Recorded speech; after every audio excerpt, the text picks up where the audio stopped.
It's Faith. It's really strange, but like every time I watch these videos from like after they're done and stuff, they do not look so good. It seems like they're like tripping up and stuff. It's really weird, and I am dead tired. I watched a movie, and I also have taken my midnight drugs, so bear with me. Um, but seriously though, I wanted to talk about a few things tonight. One of them was just kind of, how are you guys doing? Like, what's going through your minds? What's like triggering you? Just different things. I just kind of wondered because I feel like I don't talk and interact with people that much on here.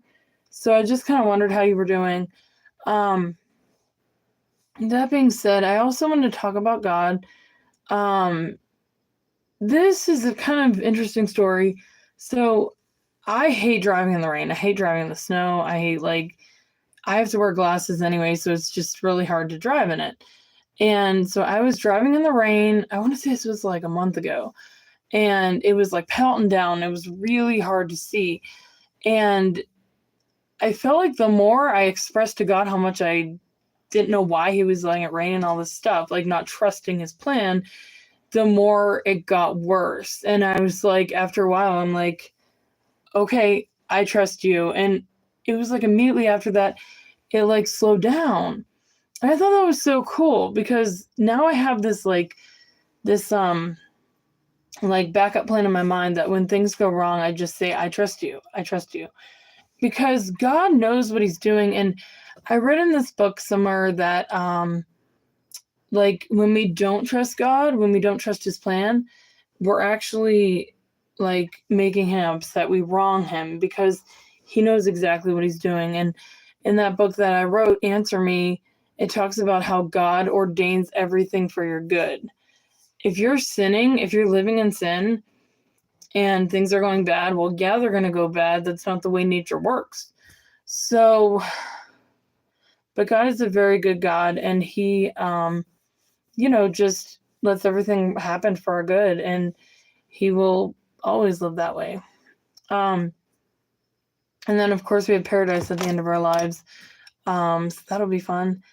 I think that for me, I tend to forget about the afterlife, and I know that sounds ridiculous, because I'm Catholic and just different things, but I tend to forget that this is not the life we like have. This is not the life that we are like given to live fully happily. Like, yes, there's good things here and there. There's ups, there's downs, there's in betweens, there's heartaches, there's suffering, there's different things. But ultimately, we are made for heaven. And it's just, guys, it's going to be so cool. Like, we're just going to have like this big party, and there's going to be like dessert everywhere. And when I was a kid, like, I don't know how old I was, probably like 13 or something. I pictured heaven as like this huge like banquet, and like there's cakes and there's like all this stuff, and it was just kind of funny. But it's really interesting because well, before I go on, I have to tell something. So there is this I think they're called the Sisters of Divine Mercy.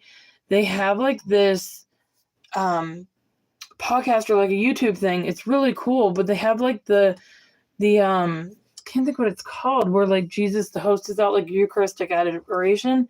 It's there, but if you look it up, it's like on YouTube Live. It's so cool. So I wanted to share that, and now of course I forget what I was going to talk about. Receive my memory, meant to look the Lord.